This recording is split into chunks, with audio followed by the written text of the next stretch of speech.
following program is suitable for all ages. Buffone. A certain magic will always linger with the very name. It speaks of courage and fervor in the world's most brutal game.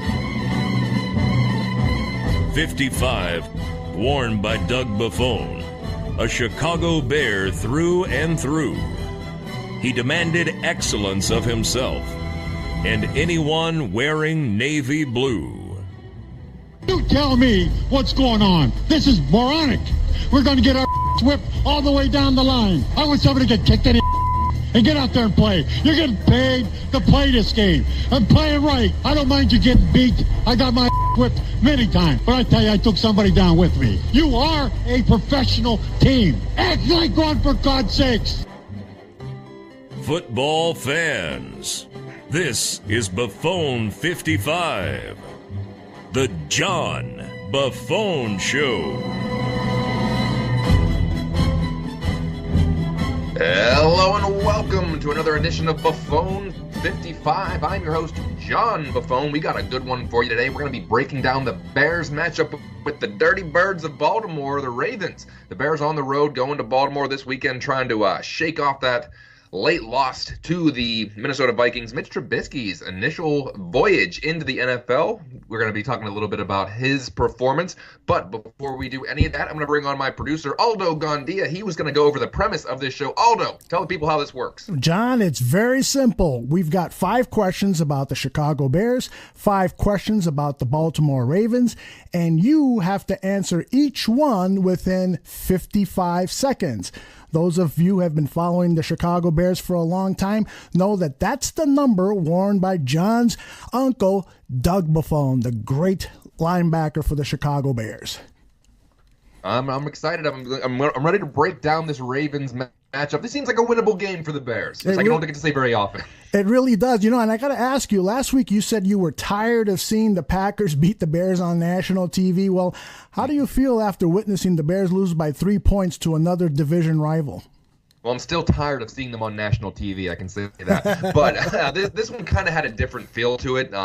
Maybe it's just because we're so jaded or callous to the Bears losing now, but it seemed like a game where the score didn't matter, which it still hurts me to say. But I found it quite humorous that a costly turnover at the end of the game did spell the Bears' demise. That just seems like, even though it wasn't like, it was Trubisky and we're expecting those things, it was poetic justice that a late interception kind of did the Bears in. But for me, Monday really wasn't about winning as much as it was Trubisky. Where this team is going in the short term doesn't matter because they're going nowhere in the short term. But where they're going in the future, that's actually fun to think about. So it was fun to see their brand new toy out there, to see what exactly they're going to get from them, and that'll at least make the rest of the season interesting. You are absolutely right. There's a sense of hope in Chicago that I haven't seen in a long time for Bears football. All right, well, you ready to get started with our first question? Let's do it. Okay. Mitch Trubisky was 12 of 25. He threw a touchdown pass that was almost intercepted. He did throw an interception, as you just mentioned, on what could have been the game-tying or winning drive, and he ended the game with a 60.1 rating. Now, do you think these stats are a fair reflection of Trubisky's debut? John, you're on the clock. Well, you look over the stats and you think, well, that really wasn't a great line. You look at the box score and say, this kid didn't really do much. But if you watch the game, no, the stats were not eye-popping. And it's not like he had 5 touchdowns like Deshaun Watson. So, yeah, the bar was set pretty high for rookie quarterbacks already. But I think we saw an NFL arm. I think we saw a crazy accurate guy who can move a little bit. He can throw on the run a little bit. And he was competent with the game plan. Yeah, it was the same. It seemed like the same kind of game plan they had for Mike Glennon. It just seems like Trubisky actually might have had a better grasp on it. He was a little jittery. He was skidding out of the pocket a few times when the pocket was clean. He kind of escaped before he really needed to. And at the end of the game, he got baited by a hell of a defensive back. And I mean, the wide receivers certainly don't help that. But I'm the first one to naysay that when it comes to the Bears. I mean, I don't know. I'm just so cynical when it comes to it. But I'm not all in with Trubisky right now. But honestly, I think you have to be you have to be positive towards this. You have to be at least excited you see a guy that looked like he was a competent NFL quarterback. Well, let me ask you, why aren't you all in with Trubisky? What gives you what makes you hesitant? I'm still. I mean, I guess it's got to be the experience thing. He's got 13 starts, and that's all. That's still all we got to see of him in college. And now, if he is at the very bottom, and he doesn't have a lot of experience now, but he showed this. Maybe with more experience, he's going to get a lot better, and that's what I'm hoping for. It's just that I don't know. Maybe I'm just cautiously optimistic, or maybe I'm cautiously pessimistic sometimes when it comes to what Chicago's does. But I'm excited about it. I'm at least gonna watch, and I'm excited to see where the progression goes. I hear you totally. I mean, we are such long-suffering Chicago Bears fans when it comes to the quarterback position that, it's natural to be a little pessimistic about what's going to happen there. Absolutely. All right, question number 2. Bears general manager Ryan Pace's 2017 free agent signings included Mike Glennon, $18 million of his contract is guaranteed, Deion Sims, $10 million guaranteed, and Marcus Wheaton, $6 million guaranteed. There were other signings, of course, but these were 3 of the 4 more expensive signings. Do you think that was wasted money or not? John, you're on the clock. I know everyone's going to think that Glennon money was wasted, but the contract was front-loaded, so they can basically cut bait after this year. I mean, if Glennon had $20 million guaranteed, then they might have to keep him for another year, and then, yeah, that's wasted money. But I don't think Bears fans care if the McCaskies are out $18 million if it doesn't really hinder the salary cap so much. He kept the seat warm for 5 weeks. They rolled the dice. They hoped that he'd be a capable guy to, kind of keep Trubisky off for a little bit, and he wasn't. But there's really no long-term commitment here, and here we are with Trubisky. And I said this before on previous shows. Can you imagine if they wouldn't have drafted a quarterback? And I was as critical as anyone when it came to whenever they took Mitch Trubisky, because I thought they had other needs. But can you imagine it's like Glennon or bust for this entire year, and then you have an entire season with no hope and nothing to look forward to, and maybe we have a new safety. But to go on with some of these free agents, Sims, he showed some flashes. Once again, I think there's an out in his contract in 2018. They're going to save some cash there. Another transition guy maybe to Adam Shaheen. Wheaton, he was a roll of the dice to get some value. The wide receiver market wasn't really great. After they let Alshon Jeffrey go, they tried to get some potential and get guys like Kendall Wright and Wheaton. It was just a swing and a miss. So Bears fans, they can be mad about the talent evaluation. I don't know if they should be overly mad about the wasted money. John, I got to tell you that regarding question number 1, you're getting a little heat from our fans on our chat board at mixlr.com. Draft Dr. Phil, who of course is very well known here at the Barroom, he's one of our primary analysts. He says that the offensive coordinator lacks creativity and abandoning the rush crushed the Bears' true climb of Trubisky. Suboptimal Life says, we as a Bears community have an obligation to not allow Trubisky to be crucified. Not that you were crucifying him. But, I'm not saying no. Trust me. I think they need to rally around him. And and granted, the play calling is about as vanilla as it gets. But or it's not. It does lack creativity. However, maybe it's just me looking at this as like, oh man, I don't want to crush my own dreams. I don't want to be so positive that if I think this guy is the next coming of Aaron Rodgers or Brady and then 2 or 3 years it doesn't happen. I don't know if I can handle that. Maybe I'm being selfish about it. Maybe because I don't want to be let down. It's like you're in so many relationships. I went through the Cade McNown phase. I went through the Rex Grossman phase. I went through the Kyle Orton phase, which really wasn't that bad. But when you think about it, if you think that's not that bad, what are you really comparing it to? So I mean, we went through the 8 years of Jay Cutler. Maybe I'm just ready to put myself out there yet. I totally get where you're thinking. All right, now question number 3.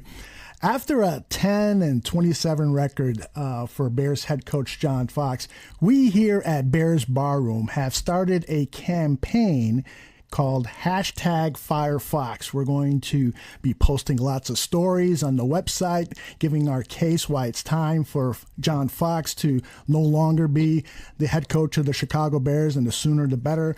We're going to post podcasts, special podcasts dedicated to the topic. We're going to have some videos and movies.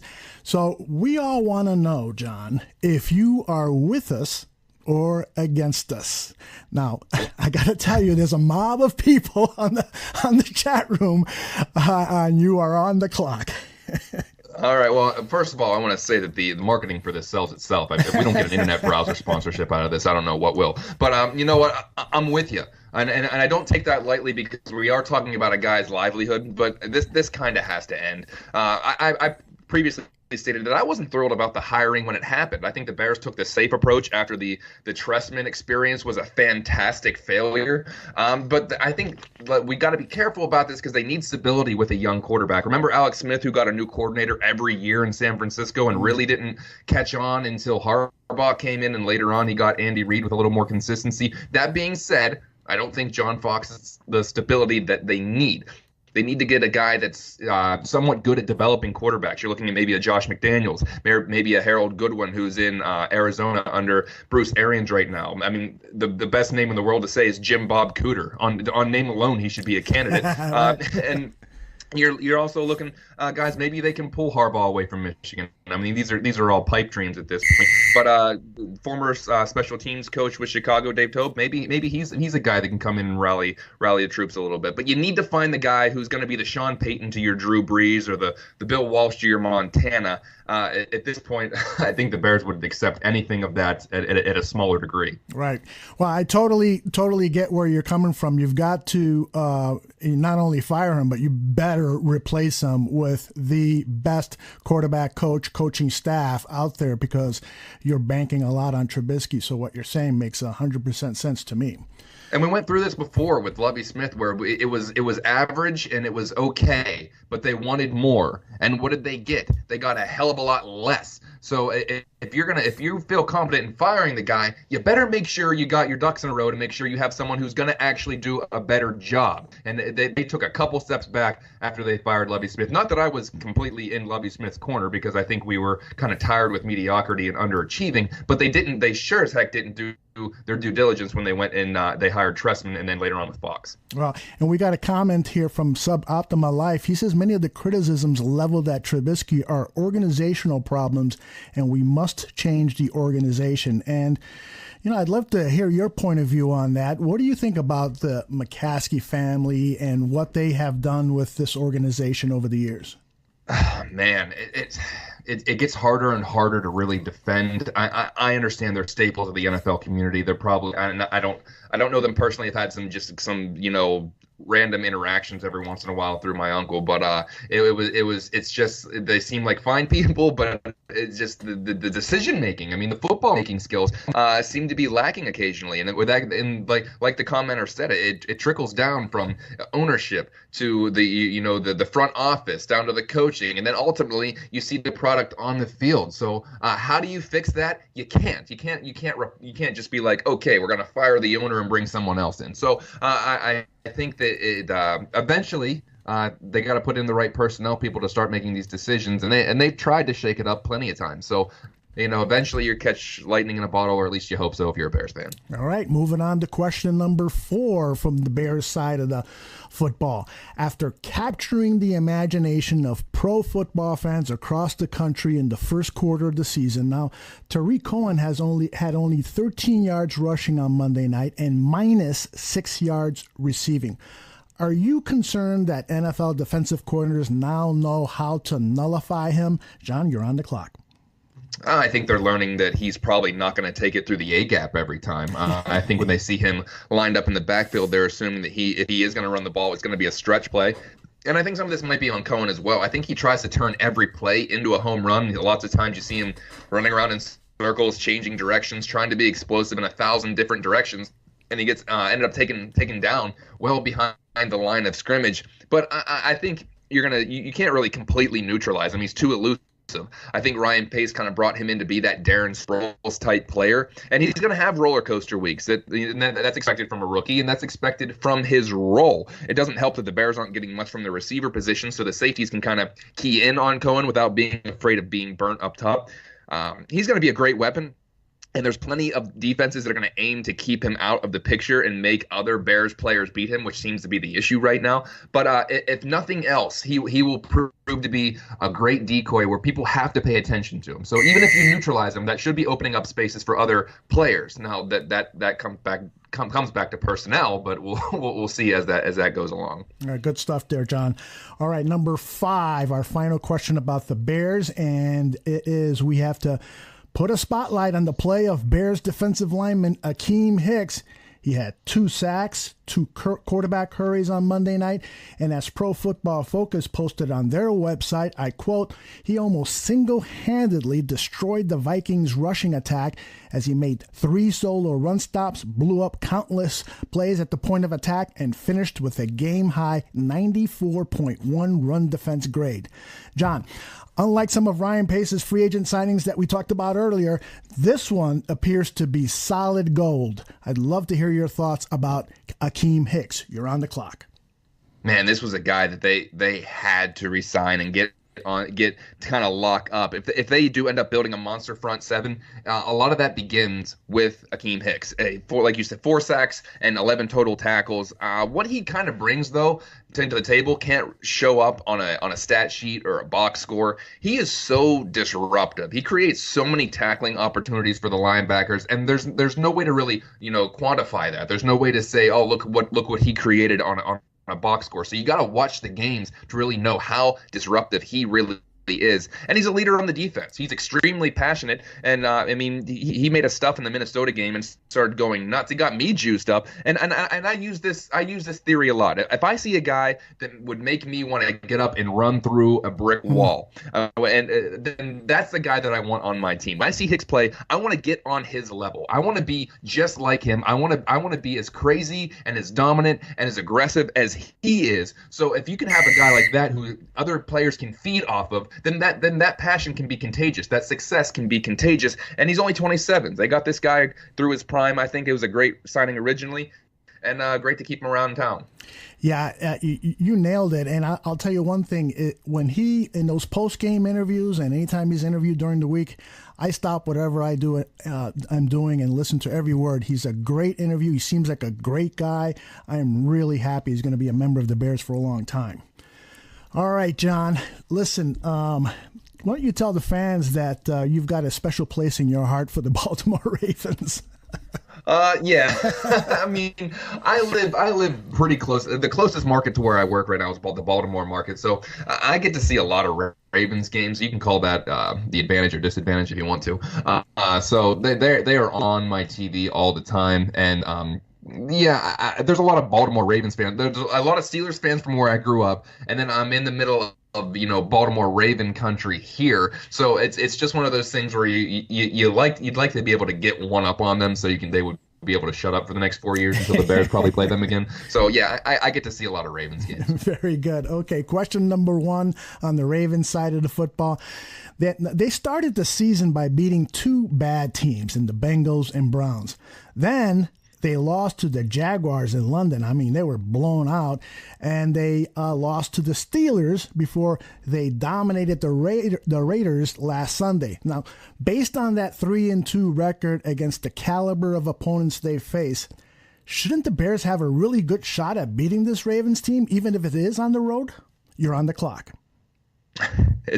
It's hard to ever say the Bears have a great shot at winning a game. I mean, at least in the last couple of years. The Bears are terrible on the road so far. I know there's only been 2 games, but they've been outscored in those 2 games 64-24. The Ravens really haven't beaten anyone good, but I mean, the Bears are still riding that win over the Steelers in Week 3. I mean, other than that, where they tried to give the game away in every way possible, and the Steelers says, no, we want you to win this game. So I mean, we're splitting hairs. The Ravens only averaging 15 points per game on offense. They're allowing 22 points per game on defense. So yeah, on paper, it looks like the Bears would have a shot in this game. But the Bears are decimated with injuries. They do get Trevathan back. But it feels like one of those games, like it always feels like, yeah, the Bears have a really great shot at winning this game. And then you turn the game on, and all of a sudden it's like, what the hell? They're down by 13 in the first quarter. So yeah, on paper they should have a pretty good shot at winning this game.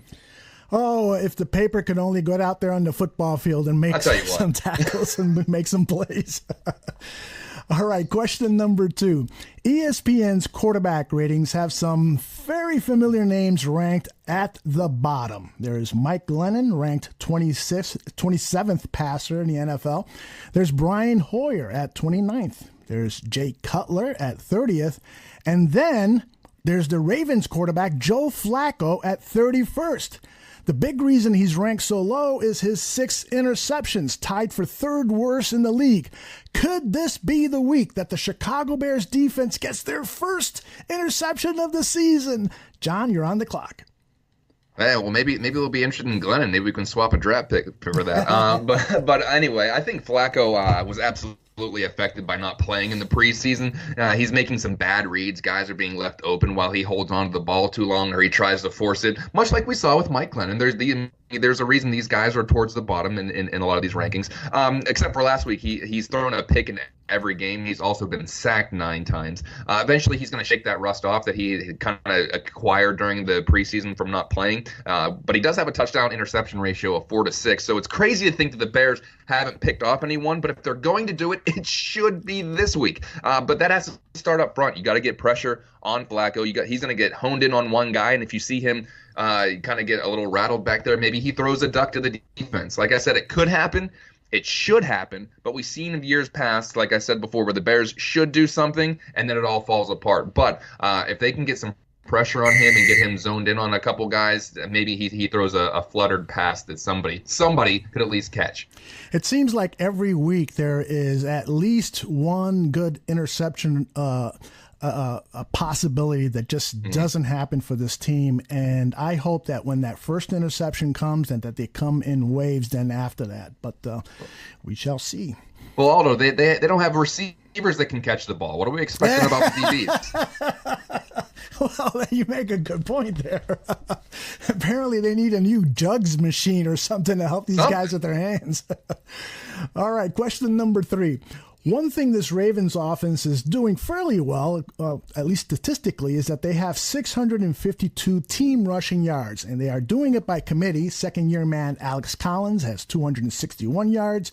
Third-year man Javoris Allen has 232. Now, Terrence West has 138, but he won't play this week because he's got an injured calf. The Bears' run defense has been pretty solid, 501 yards allowed, but they're susceptible to big explosive plays like the 58-yard run allowed to Jerick McKinnon on Monday Night Football. How do you view this matchup of Bears run D versus the Ravens run game? You are on the clock. Well, I think while those stats look kind of impressive, I think a lot of those rushing yards have been acquired in garbage time, so I don't know if that's completely reflective of their running game, but I mean, in winnable games, you can't give up those home run plays. The Ravens runners, they're not crazy good. They go in with 3 able running backs most weeks, and usually everybody has fresh legs. Now, they're not going to have Terrence West. That might play a little bit of a factor. But Buck Allen, he's a bruiser at 6 foot 222. You can watch him. He's the guy that's going to be, going in through the tackles. He's the battering ram that's going to try to soften up the Bears' defensive line. And then Collins is kind of a change of pace guy. He's actually averaging about 7 yards per carry, so he's not really the guy to give him any space to. And you can't give Flacco the comfort of a reliable run game this week. And I'm going to say this. I think the first quarter is going to say a lot about this game. If they come out and punch the Bears in the mouth and run the ball down the field, things are going to play out a whole lot differently than expected. Now, like I said, losing West could play a part in this because his legs, so the other 2 runners' legs may not be as fresh, but yeah, I think they're able running backs, but I think the Bears' rush defense is gonna come up big this week. Okay, let's hope. Question number 4: the Ravens' offensive line is grading out very well. Now, Leonard Floyd had his best game of the season on Monday. He notched 2 sacks, one of them for a safety, had a quarterback hit. Any chance you think he can continue this progress against this talented Ravens offensive line? John, you're on the clock. Well, I mean, the line may be grading out well for the Ravens, but like I said, Flacco has been leaving himself open at times. If the Bears defensive backs, if they decide they're going to press and take away his first read, then he needs to go through the progression, and he hasn't been doing that all that well so far this year. Not to say that he's not capable, but he hasn't been doing it well so far. So if they can give a couple extra seconds to the pass rusher. Floyd shows that he has the skills of getting around the edge. He had a good week last week. Bradford gave him about 2 hours to make that sack for the safety last week. But, credit Floyd for keeping the motor going. They just need to get the Ravens into some third and longs. They can't let these routes develop if he's dealing with 3rd and 3s the entire game. So I think that they need to take away Flacco's first read, and then they're going to have him, searching for some answers. And if they can get another couple seconds, then the defensive edge rushers should be able to have a little bit of a field day, tee off on him. All right, we're now to our final Ravens question. Their defensive coordinator, Dean Pease, is well regarded as a coach who schemes and disguises coverages very well. Just the type of thing that rookie quarterbacks struggle against. Do you expect Trubisky to face a lot of foreign looks and to be blitzed a lot? John, you're on the clock. I think there's going to be a lot of disguising. Any rookie quarterback's going to get blitzed until he can prove he can handle it. But look for some exotic coverages too. Maybe some safety blitzes that kind of shift the coverage, and they make Trubisky find the open guy, or at least find the guy that's going to be one-on-one with a linebacker.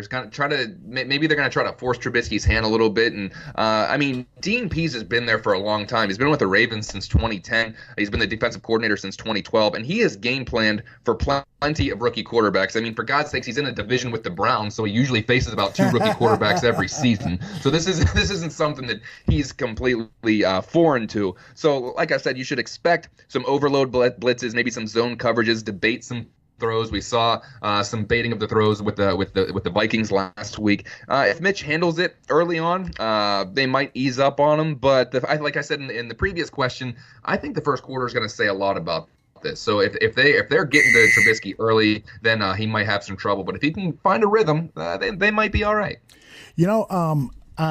I wanted to ask you a question, but also remark about last week that in that Ravens-Raiders game, Pease threw everything but the kitchen sink at the Raiders quarterback, E.J. Emanuel, who was subbing in for the injured Carr. So I'm sure that game tape against the Raiders is going to be a sample of what Trubisky is going to face this week. And then my final question for you, John, is you're very familiar with playing in Baltimore, that stadium and so forth. How difficult do you think that venue is going to be for a rookie quarterback? Well, I know Baltimore fans are usually, and this is coming from, I know it from the Ravens point of view, and I know it from the Steelers fans' point of view, because I have plenty of friends who have gone to Baltimore for a Baltimore Ravens game. I've been to a Steelers Ravens game. There's really no love lost there, and we're talking about Steelers and Ravens, obviously, but they try to make it as uncomfortable as possible, and they're kind of the under the radar when it comes to home field advantages, because they can be nasty, and they're educated fans too. So they're the guys that know all this stuff about the other team, and they can get pretty rowdy in Baltimore. It's one of those places where you don't think about when it comes to jerk fans, but trust me, there's plenty of jerk fans. It'll be a definite advantage, especially with the way the Bears have been playing on the road.